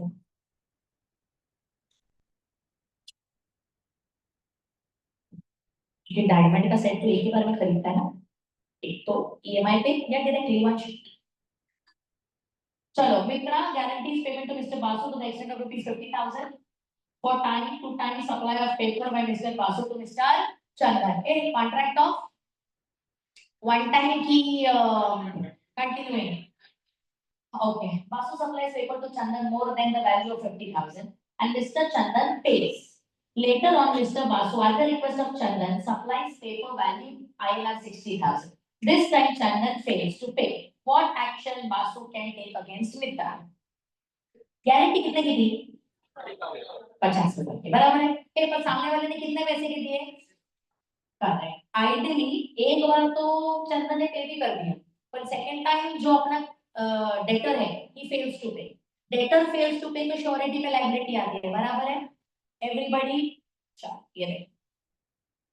In this case, guarantee given by Mitra is how much? 50,000. So is liable to Mr. Basu only to the extent of 50,000. Okay, Mr. Basu can recover the balance amount from Chanda. It is a material alteration in guarantee, पर guarantee की amount बढ़ती नहीं है. तूने surety 50,000 की दी है तो तेरी लायबिलिटी 50 की. सामने वाला 1 लाख का माल उठाए तो भी ऊपर का पैसा चंदन पे करेगा. इससे नहीं लेना है, मित्रा से लेना नहीं है. Clarity? I couldn't here. Answer से कितना छोटा है, क्वेश्चन बड़ा है, आंसर छोटे, पर आंसर क्या है ये आपको ग्रिप अच्छे से पता होनी चाहिए. Is this clear everybody? Okay, now one more thing I want to talk about this. ये देखो, इसमें ना आपको नेगोशिएबल इंस्ट्रूमेंट के भी क्वेश्चन मिलेंगे और ये एक आधा क्वेश्चन एलएलपी का भी है. ये मैंने आपको पीडीएफ बना के रखा है जो आपको ईमानदारी में पूरा कमर्शियल लॉ पढ़ने के बाद रेफर करना. Do you understand my point? अच्छा, मैं क्या बोल रहा हूँ, अभी हमने जो सॉल्व किया, डोंट यू थिंक अगर मैं कॉन्ट्रैक्ट एक्ट में दिए गए ये 21 पॉइंट्स पढ़ लूं, बाकी पॉइंट नहीं पढ़ने के बावजूद भी मुझे ये सॉल्व करने आने वाला है. अच्छा, और again coming to the same question, अगर मुझे केस स्टडी ही सॉल्व करना है, प्रोविजन ही लिखना है, तो मैं कितना भी रीड कर लूं, लिखना तो मुझे मेरी खुद की लैंग्वेज में. So don't you think it makes sense to read less but to understand more, and to understand more concept based, example based rather than theory based? Do you understand? I couldn't hear. Everybody? Okay, now read करो. तुम्हें ये सोगा का सब आ रहा है क्या? Start reading now. Do you know the goods का definition? Types. What do you mean by future goods? The goods which are not in the hands of the seller at the time of making the agreement, which will come and derive in the future. Therefore, contract of sale की agreement to sell. Very nice. What do you mean by contingent goods? Goods under A contingent fund. मैंने खुशी को, हाँ ship ship ship, मैंने खुशी को बोला तेरी शिप अगर इंडिया में एक साल के अंदर आती है, अंदर के गुड्स में खरीद लूंगी, contingent on happening of an event, और अंदर के गुड्स कंटीजेंट गुड्स। सुनाई दे रहा है? ओके नेक्स्ट, डिलीवरी का खर्चा कौन बेयर करता है, अजय, बायर की seller?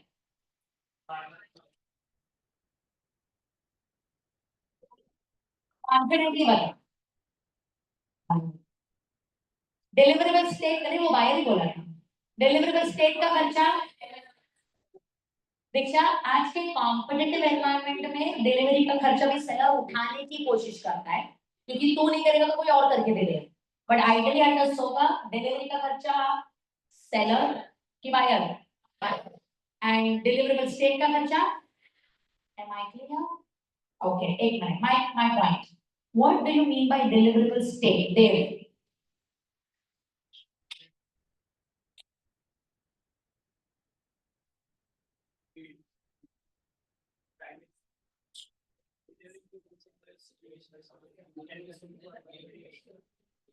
Bringing the goods to a situation where they can be sold immediately.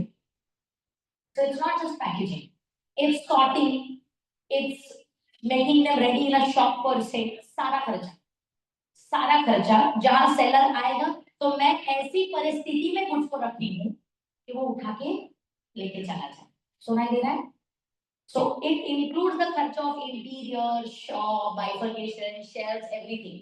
समझा गया? Okay, next. Risk passes with. Okay, a very famous case study about this. Give me a minute, huh? Very famous. ये करवाना ही है मुझको, एक minute दो। Just a second.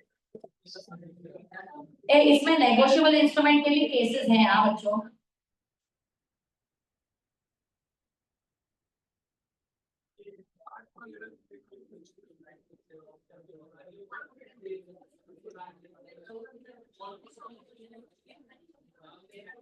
एक second, हाँ ये लो। प्लीज रीड करो, ये सोगा का वेरी फेमस क्वेश्चन है। I request you to go through this case study. It is a very famous case study, asked very frequently.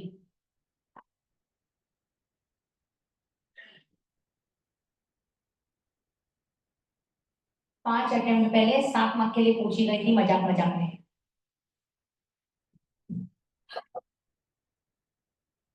और मैंने फाउंडेशन में भी सोगा सिखाते वक्त ये बताया, डायमंड्स वाला केस है।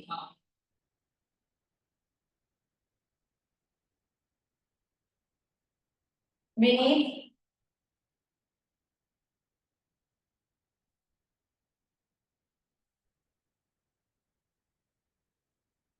in the concept of sale of goods on sale or return basis, 3 प्रकार होने पे ओनरशिप ट्रांसफर होती है। A, signifying acceptance, B, doing an activity which shows acceptance, very nice, C, retaining goods beyond reasonable। Lalit ने 50,000 की साड़ी रोहित को दी cell और return, Rohit ने सुमित को, सुमित ने मोहित को, हाँ क्या ना, सारी साड़ीज बर्न हो गई in the custody of Mohit. Lalit filed a suit against Mohit for recovery of price. Examine whether Lalit's suit for price shall be maintained. पहली बात, साड़ियां आज की तारीख में किसकी है? सुमित की। सुमित की। I tell you why. Nemo that quad non हवे या nemo that कोई हवे. No one can pass a better title he himself has. जो मेरा नहीं वो मैं तुझे दे नहीं सकता। यहाँ तक सही है? मेरी बात को सुनो। हाँ, जो मेरा नहीं वो मैं तुझको दे नहीं सकती। एक मिनट, अगर मैं तुझको मेरे चाकना इकड़े, अगर मैं तुझको उठा के दे रही हूँ, मतलब मैं अज्यूम कर रही हूँ कि वो पहले मेरा है। Am I right? I am giving my sarees for trial to Lakshmi, which means they are mine. No, this is an activity which shows acceptance. So जब रोहित ने सुमित को दिया, वो साड़ियां रोहित की हो गई। जब रोहित ने सुमित को दिया, वो रोहित की हुई, और सुमित ने मोहित को दिया तो सारी सुमित की हुई। मोहित ने तो घुमा दी, घुमाने का एक्टिविटी तेरा साड़ी करने का नहीं है। सुन रहे हो? वापस बोल रहे हो। अजय, मैंने साड़ी तुझे दी ट्रायल में, तूने ऋषि को दी ट्रायल में, ऋषि ने आतिफ को दी ट्रायल, आतिफ ने चला नहीं। एक मिनट, मैंने तुझे ट्रायल पे नहीं दी, ध्यान से सुन। तूने ऋषि को वो साड़ी बेच दी ना ट्रायल पे, अब वो एक्चुअली साड़ी तेरी है, क्योंकि सामने वाला ट्रायल पे लेके गया है। सुनाई दिया? ऋषि ने ट्रायल पे आतिफ को दी, साड़ियां आतिफ की है कि ऋषि की है? Giving the sarees to somebody else ahead, listen to me, is an activity which suggests that your trial period is over. Now the title is yours. समझा कि बाउंसर? पक्का? एंड आतिफ ने साड़ी घुमा दी, वो डिफॉल्ट है, उसका नुकसान भरपाई करना है, पर साड़ियां जली किसकी है ब्रो? साड़ियां जली सुमित की है। तो देखिए यहाँ पे पहले तो यार seller to buyer लिखा है, सेकंड में मतलब की सिचुएशन दी है, he signifies his approval when he does an act adopting the transaction, that is sells or pledges the goods to a third party, and C when he retains the goods without giving notice of rejection beyond a reasonable time. In this problem, Rohit is deemed to have accepted the sarees by further transaction to Sumit. Sumit is deemed to have accepted sarees by further transaction to ownership is thus vested in Sumit till Mohit approves or does an act adopting the transaction. In the meantime, sari जो बंद हो जाती है, it is assumed that Mohit has handled saris with due care. Hence the loss falls on whom? Sumit. Because at present he is the owner and जिसका ownership उसका risk. क्योंकि this passes with ownership. ये clarity है? Commercial law में तुमने सीख लिया, unfortunately is not enough. सीखा तो उसको केस स्टडी में कन्वर्ट करके लॉजिक लगाने आना चाहिए। ओके, एंड लास्टली मैं बार बार गए 4 पेपर मॉडल पेपर क्यों बोलती हूँ? क्योंकि जो थियोरी क्वेश्चन आने वाले हैं कि right what are the essentials of valid contract, right what are exceptions to privity of contract, right what are exceptions to no consideration no contract, ये तो स्ट्रेट क्वेश्चन आ ही सकते हैं, इसमें कोई दो राय ही नहीं है। क्योंकि they can also ask you what is the difference between consideration and नहीं, what is the difference between contract and of sale and agreement to sell. They can ask you difference between what do you mean by condition and warranty. They can ask you what are the various implied warranties or various implied conditions. ये straight question होगा, straight question का straight answer click होगा, case study का नहीं। सुनाई दिया? अब last time negotiable instrument का केस स्टडी आया था। I hope and pray last to last time D24 में, J25 में कॉन्ट्रैक्ट और कंपनी लॉ है। I hope and pray तुम्हें नेगोशिएबल का नहीं आया, पर अगर आ गया ना तो तुम्हें ये शीट काम की है। इसे एडिशनल केस स्टडी क्वेश्चंस कहते हैं। इस शीट में जो नेगोशिएबल इंस्ट्रूमेंट के फ्रीक्वेंटली आस्क्ड केस स्टडीज है वो लिख के दिए है मैंने आंसर के साथ। इसके साथ you might as well sit and get this done, क्योंकि अगर यहाँ पे है और तुमने नहीं किया मतलब तुम्हारे पास कंटेंट था फिर भी तुमने नहीं किया। तुम्हें सुनाई दिया मैंने क्या बोला? Everybody okay? नाउ सोगा में there is also something called as खेलिए chapter. Let the exception number 1 very nice, you rely on the skill and judgment of seller, branding, very nice। Seller का फ्रॉड, सेल बाय डिस्क्रिप्शन या sample, जहां पे again मैं seller पे rely करूं। ये 4 cases में let the buyer be aware नहीं होता है, पर अदरवाइज यदि let the buyer be aware है, बायर की गलती के लिए सेलर जिम्मेदारी नहीं लेगा। ओके, अनपेड सेलर में जस्टिन रेम जस्टिन पर्सोनम आना चाहिए। Jus in rem is right against the goods, sorry over the goods against the world, am I right? And jus in personam is against one person. साथ में auction cell में तुमको pretended bidding क्या है आना चाहिए, पफर कौन है पता होना चाहिए। नॉकआउट अग्रीमेंट आना चाहिए। नॉकआउट अग्रीमेंट मतलब मैं और निकिता पहले से डिसाइड करके चलते हैं, बाहर ही मांडवली करके कि देख भाई मैं ये खरीदेगी तू वो खरीद, ना मैं तेरे खिलाफ बोली लगाऊंगी ना तू मेरे खिलाफ, बेस्ट प्राइस पे खरीद लेंगे। अबे तो ये तो सेल हुआ, ऑप्शन थोड़ी हुआ। एंड डैम्पिंग भी पता होना चाहिए। What's damping? That pretended bidding. हाँ करेक्ट, क्योंकि मुझे वो प्रोडक्ट चाहिए, मैं उसका बदनाम करूंगी ना, ताकि कोई बिडिया नहीं करे, और कोई बिड नहीं करेगा तो मैं खरीद लूंगी। दोनों नॉकआउट और डैम्पिंग इलीगल है, प्रिटेंडेड बिडिंग इलीगल। ये क्लियर है एवरीबॉडी? आई कुडंट हियर। तो कॉन्ट्रैक्ट 14 का कंटेंट समझ रहे हैं क्या? अगर मैं इसका स्क्रीनशॉट निकाल के भेज दूंगा बाइफरकेट करके, तो मैं स्क्रीन पे सही दिखेगा, यहाँ प्रोजेक्टर पे नहीं दिख रहा है, उतना तो तुम्हें कवर करना ही है। इंटरनली पॉइंट वाइज दिया है कॉन्सेप्ट के साथ, समझा एवरीबॉडी? चल नेक्स्ट डे रुकना मना है। Introduction to law, come to the flows. Introduction to law मेरे फ्लोज है, ओपन करो।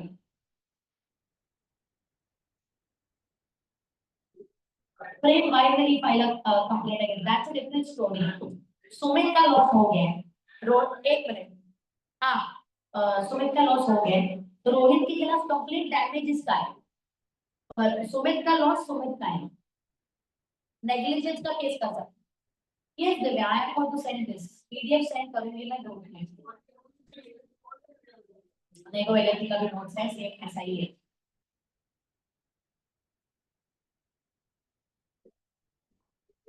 एक इंट्रोडक्शन टू लॉ में प्रियंका का फ्लो चार्ट लेके चेक करो।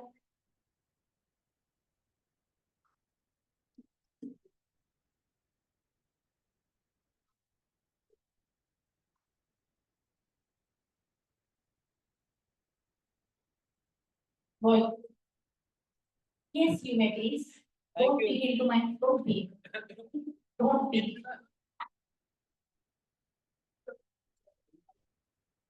Give me a minute, Peter.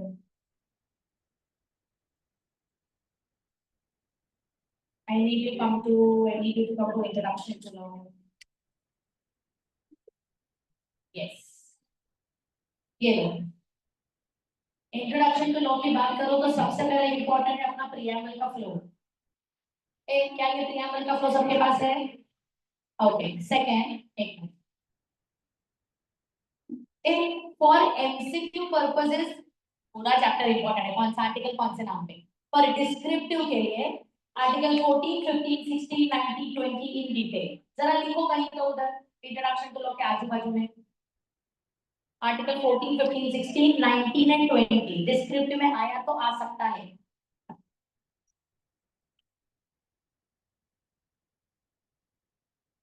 नहीं साक्षी, unfortunately no.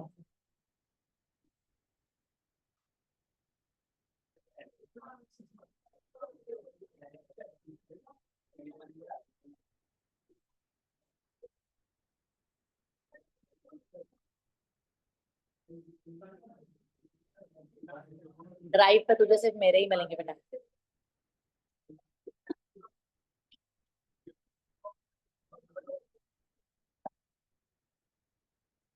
Can somebody tell me what's Article 14? Right to equality.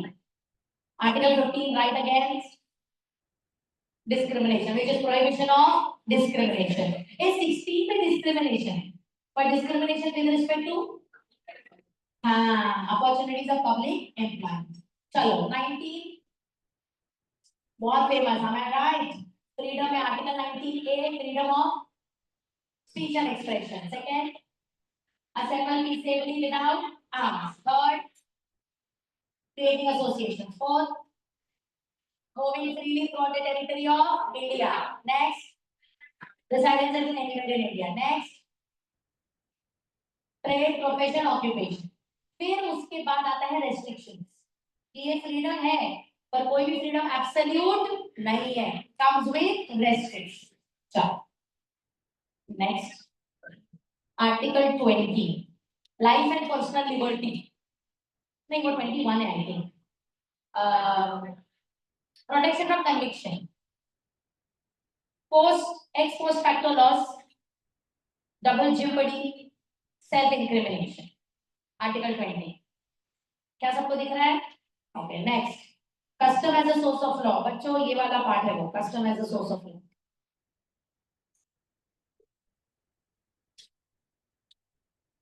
ये देखो,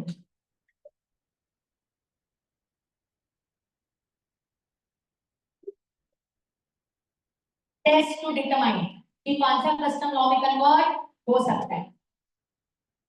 एंटीक्यूटी दारू की बात की थी अपन ने, एंटीक्यूटी भी किसी ने करनी, वो अंधेरी में किया था मिस्टर देव ने एंटीक्यूटी। तो वन आंसर वो सर्वेश पे वर्क करो।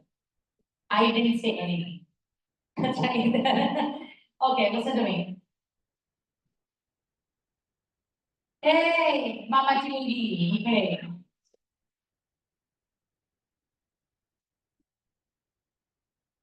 जितना कस्टम पुराना अनइंटरप्टेड उतना वो लॉ में कन्वर्ट होने के चांसेस ज्यादा, जितना कंटिन्यूअस उतना ज्यादा।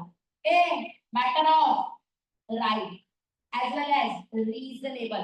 तुम्हें याद है मैंने तुम्हें abortion laws के बारे में बताया था, because it is a matter of right of a parent, rather a female, to decide whether she wants or does not want to carry the child ahead. And last, it has to be moral. Immoral practices like selling of girls, human trafficking, etc. कभी भी custom से law में convert नहीं है। Am I right? ये 5 test आपको लिखने आने चाहिए। साथ में जुडिशियल प्रोसीजर में भी 2 चीजें, ऑबिटर डिक्टा एंड रेशियो डिसाइडेंट दिख रहा है क्या? एंड लास्टली आपको ना ये आना चाहिए बच्चों, लेजिस्लेशन नहीं, लेजिस्लेटिव प्रोसेस बहुत बड़ा फ्लो है, बिल बनने तक और बिल बनने के बाद। हर ब्रांच में मैंने ही लिया है, तो I don't think there is another flow available. ये देख पहला बिल बनने तक ministry of law and justice, legislative department. A money bill हमेशा किधर जाता है? House of people. Other bills can originate any house.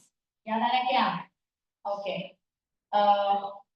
एक बार बिल बोथ हाउसेस में पास हुआ तो प्रेसिडेंट असेंट या डिसेंट करेगा, असेंट कर दिया तो bill becomes an act but to be notified in the official list.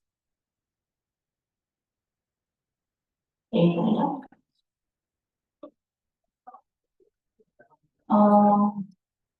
yes Riba, if you can remember and write it, absolutely yes.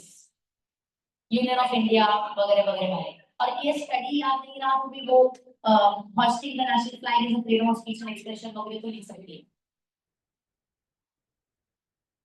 Yes मैं कोई लड़की का फ्लोज है, give me a minute. Yeah. Okay आगे comfortable with introduction to law. क्या तुमको समझा क्या इंपॉर्टेंट है? ये देखो जरा वापस एक बार, preamble article 8, preamble article 14, 15, 16, 19, 20। Next custom as a source of law, judicial procedure. बाकी तो आते custom as a source of law, judicial proceeding as a source of law and legislative process। तीनों मॉडल क्वेश्चन पेपर में आके गए हैं। Model में आया तो मेन पेपर में आने के चांसेस बढ़ गए अनफॉर्चुनेटली। ये क्लियर है? कमर्शियल में last LLP, you have to know who a designated partner is, you have to know procedure for incorporation of LLP, conversion of private company to LLP and shifting of registered office of LLP बता दिए। अभी बीच में तो auditor of LLP भी पूछा था। हाँ एक मिनट,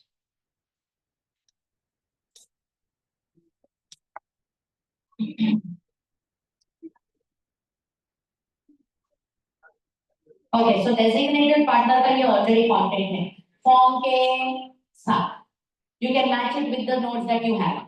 साथ में एक मिनट तो आप ये देखो, LLP registration process, effect of registration, partners of LLP, cessation of partnership, incorporation. Step number 1, step number 2, नीचे स्टेप नंबर 3। ऐसा कुछ ये नहीं है। ओके नेक्स्ट, इसमें ना एक इंपॉर्टेंट है, गिव मी 1 मिनट, ये देखो audit of accounts of LLP दिख रहा है, एनुअल रिटर्न ऑफ एलएलपी, इसमें ये कन्वर्जन बहुत बार पूछा जाता है Sarvesh, conversion of firm into LLP and vice versa, ये प्रोसीजर देख रहे हैं। अब ये मैं सिखा इसके लिए नहीं रही हूँ because randomly again I can start teaching limited liability partnership, it's a form of partnership with corporate personality in it, am I right? जैसे कंपनी में बीओडी है वैसे यहाँ पे डेजिग्नेटेड पार्टनर्स है, बस यहाँ मेंबर्स नहीं है, यहाँ पार्टनर्स। एंड साथ में conversion of private company to LLP, winding up, एक मिनट, ये भी एक कॉन्सेप्ट है, foreign limited liability partner. So अगर काय बोलली दीक्षा एवढं वाचून गेलं चालेल, but keep it less, keep it short, but then make sure you know what it is. And साथ में ये मैं समझा दूंगी आपको, एक मिनट, तो ये जो क्वेश्चन था शिफ्टिंग का वो ये है, ये देख LLP has wants to shift नहीं है, shift its registered office from Mumbai in the state of Maharashtra to Kolkata in the state of West Bengal. What is the procedure? ये देख प्रोसीजर, प्लीज जरा रीड करो। अभी क्या अभी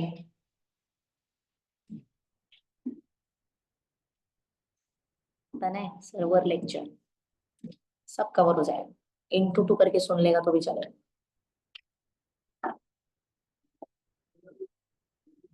आज ही अमर, ये सब अभी after I move out train में बैठ के I will upload it for all of you, everything that you people need. Yes, क्या मसीहा अक्षय? सोहन तेरा मसीहा है, डूब गए जिंदगी।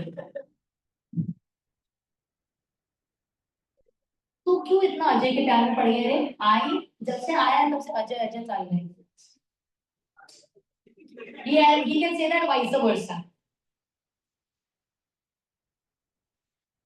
सेक्शन 13 ऑफ एलएलपी एक्ट क्या कहता है? LLP may change the place of its registered office and file notice of such change with registrar in form 15 with it. Registered office can be changed from one place to another in the manner provided in the. अरे LLP में हर एक चीज है ना, partnership agreement एक corporation document, it is like the MOA and AOA। ये हालांकि incorporation document खतरनाक बदलता नहीं है, जो बदलता है वो पार्टनरशिप अग्रीमेंट बदलता है। पार्टनरशिप अग्रीमेंट में जैसा लिखा है वैसा प्रोसीजर फॉलो करना है। If the agreement is silent, then consent of all partners shall be required for changing the place of registered office. Where the place is shifting from one state to another, LLP having secured creditors shall also obtain consent of such secured creditors. Don't you think this is like अपना one state to another जहाँ creditors और debenture holders को पूछना था? मेरा मुद्दा क्या बोल रहा है? कोई भी जब अलग सवाल पेपर में आता है उसमें आंसर कोई बहुत बड़ा अलग नहीं होता है, एक आधा पॉइंट चेंज होता है, पर तुमको जो आता है लिख दो, high chances 2-3 point correct click हो जाएंगे। But do not stop trying to attempt a question. So you understand what I said? Okay. ये देखो वापस सेम रिपीट है, within 15 days in form 15 blah blah blah jurisdiction the registered officer is proposed to be shifted, everything literally the same. And lastly उन्होंने penalty दिया, तुम penalty नहीं लिखोगे चलेगा। एक मिनट, तो कोई पीपीटी करे और ये पीडीएफ करे तो भी काफी है। तो एलएलपी भी समझ चुका, तो पीडीएफ करके केस स्टडी भी खत्म कर चुका, और क्या चाहिए? Same negotiable instrument from PPT and this case study document. ये केस स्टडी पीडीएफ और कमर्शियल लॉ प्लीज करके जाना, समझ में आया? और बाय द वे अगर देखोगे तो टोटल 19 पेजेस है, ये देख 19 और 19 दिखा है नीचे, इट्स आगे पीछे करके 19 पेजेस। सो खासा कोई बहुत बड़ा 40 पेज का डॉक्यूमेंट शेयर नहीं कर रही तुम्हारे साथ, और उसमें भी क्वेश्चन देखना है, आंसर देखना है, बात खत्म करनी है। Clarity? Okay now for the last 15 minutes let's go back to this। चल अब देखते हैं question number 2। Analyze the conditions for enforcement of standard form of contract ये ना अलग कमर्शियल लॉ का क्वेश्चन है। जैसे बोर्ड्स रिपोर्टिंग अलग क्वेश्चन था, ऑपरेशनल फाइनेंशियल कंट्रोल अलग क्वेश्चन था, वैसे ये अलग कमर्शियल लॉ क्वेश्चन है, मॉड्यूल में है ही नहीं कहीं। स्टैंडर्ड फॉर्म ऑफ कॉन्ट्रैक्ट इन्होंने यहाँ दे दिया है। मैं वापस रिपीट कर दूं मैंने क्या बोला। Analyze the conditions for enforceability of standard form of contracts। दिख रहा है ये एक्चुअली आपके कॉन्ट्रैक्ट एक्ट में कहीं उन्होंने ऐड किया नहीं है, बट उन्होंने पेपर में पूछ लिया। अक्षय, तो अपने को इसका जवाब आना चाहिए कि नहीं आना चाहिए? हाँ, ये लो स्क्रीनशॉट, ये देख खत्म में नहीं हो रहा है वो फटाफट।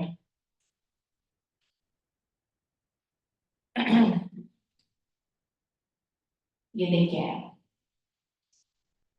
A standard form of contract is a pre-drafted contract containing set terms and offered by one party on a take it या leave it basis without negotiation or customization to the transaction or parties involved। ध्यान से सुनो।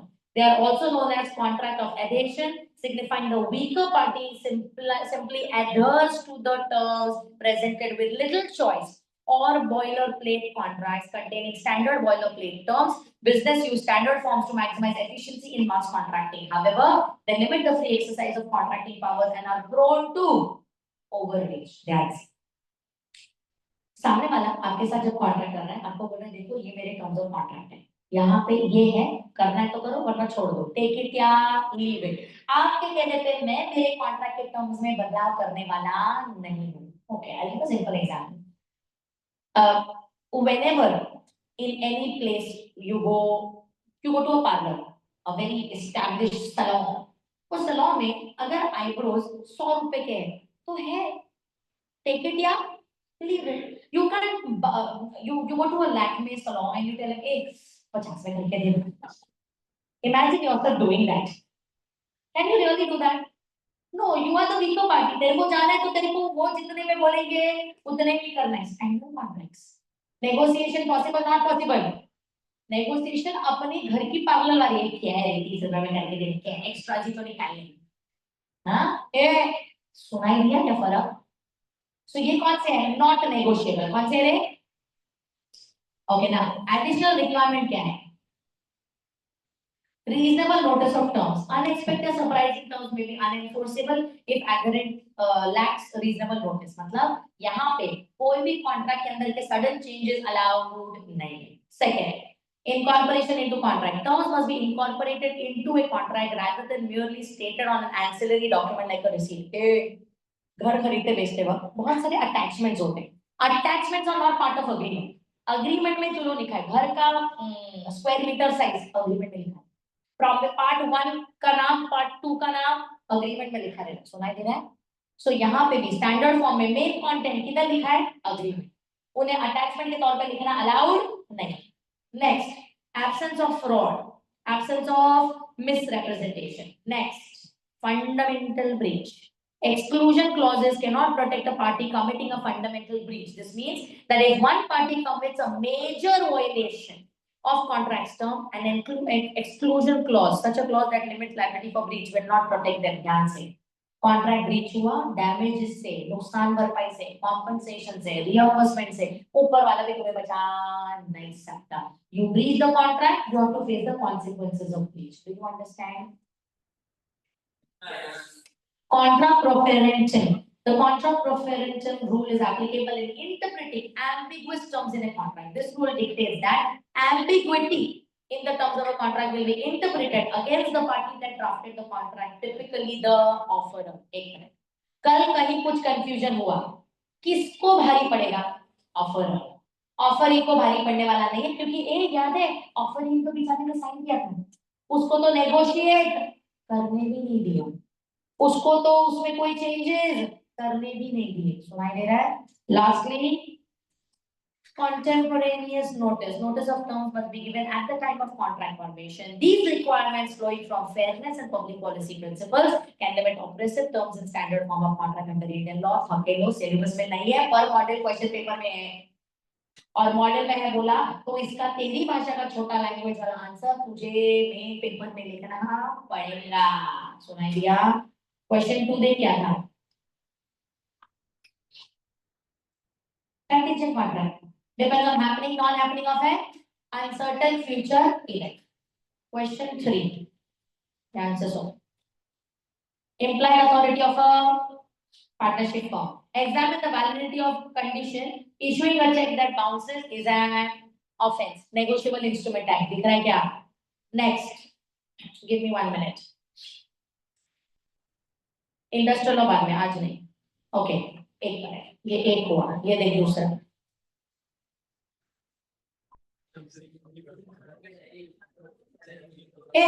Question number 2A. इसको consensus add idem कहते हैं, if you remember this. मिला क्या? Understanding the same thing in the same sense. But ये chapter में कंसेंसस एड इडम के बारे में लिखना है कि फैक्टर्स विशिएटिंग के बारे में लिखना है? ये देख आंसर में नीचे दिया भी है. Coercion, undue influence, misrepresentation, fraud में means रिया, and mistake of Indian law, mistake of foreign law, mistake of foreign law refer to mistake of fact. सुनाई दे रहा है? Okay. Question number 2. Discuss the contract of indemnity and the right of. Again, they've given a proper answer to it. ये देख. Rights of indemnity holder. पहले तो indemnity का contract समझना है, नीचे rights of indemnity holder. तुमको समझ रहे हैं क्यों कमर्शियल लॉ में पेपर और मॉडल क्वेश्चन सॉल्व करने जरूरी है? क्योंकि कंटेंट एक तरफ है और क्वेश्चन का आंसर लिखना एक तरफ है. Clarity? Okay, now listen to this very carefully.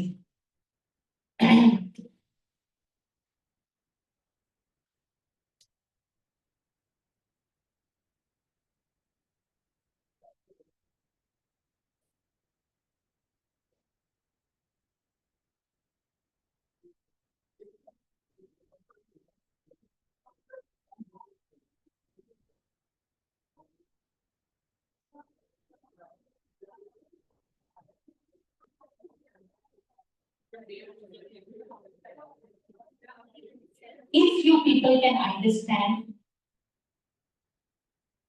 देखिए ना,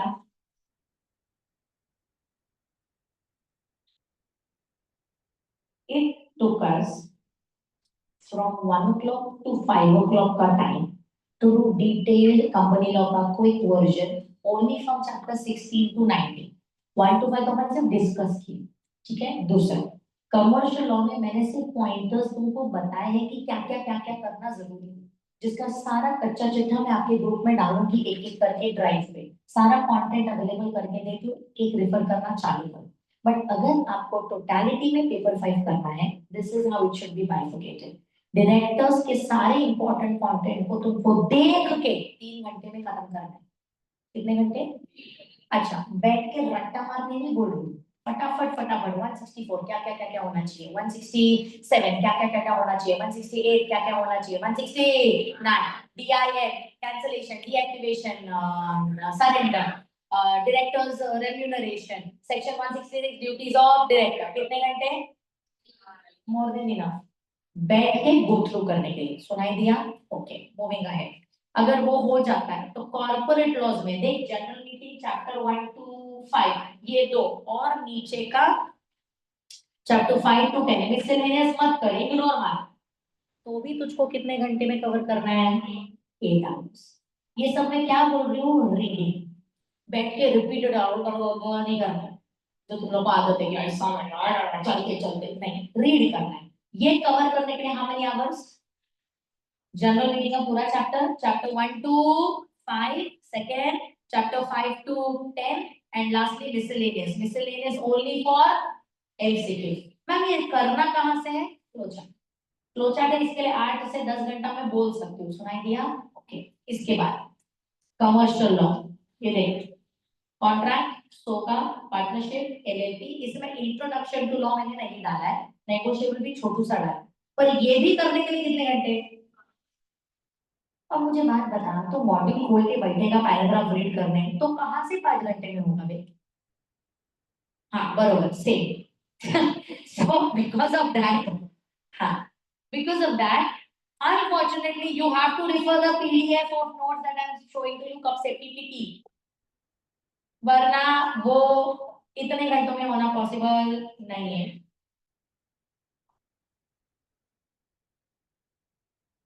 Rahul, for that you have to keep reading again and again. And lastly, industrial law वो लगेंगे 6.5 hours. अब मुझको बता, इसका अगर टोटल लोगे कितने घंटे हो रहे हैं? 25 hours. एक मिनट, 5 hours पर डे लोगे तो भी कितने दिन? अच्छा एक minute,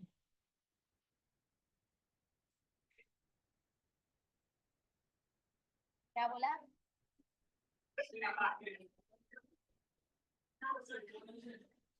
If you can understand this part, people, 5 hours per day is bare minimum what you are expected to sit and study.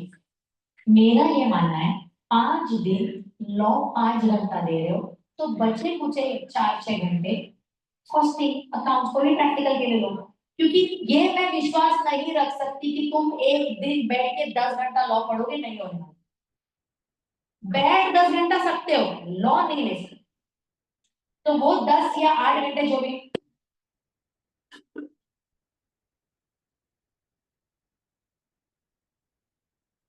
वो 10 या 8 घंटे जो भी बैठने वाले हो, why not then bifurcated into 4 to 5 hours of law per day। अब तुम्हें पता है, मजाक नहीं करूंगी, 5 दिन में अगर सब कुछ एक बार रीड करके हो गया तो मैं और 2 बार ये करने का मौका मिलेगा।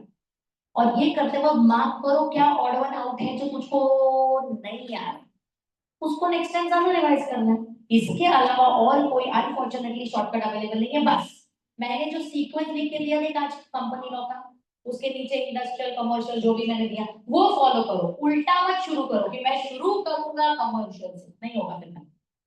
पहले start with company, then move ahead to commercial, then to ethics and lastly industrial. Industrial में क्या करना है क्या छोड़ना है, it will be discussed in tomorrow's session. Is this clear?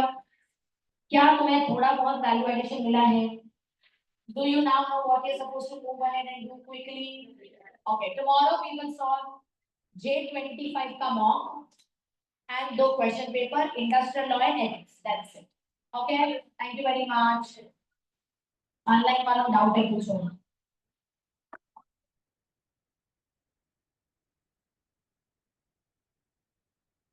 Thank you Aryan.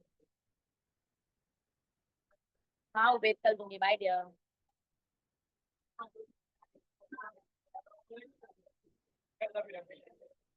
Bye, man. Thank you. You look bye. Bye, guys. Have a great time. Be ready for June 26. Oh, I'm going to disturb you. इतना loud मत पूछ ले।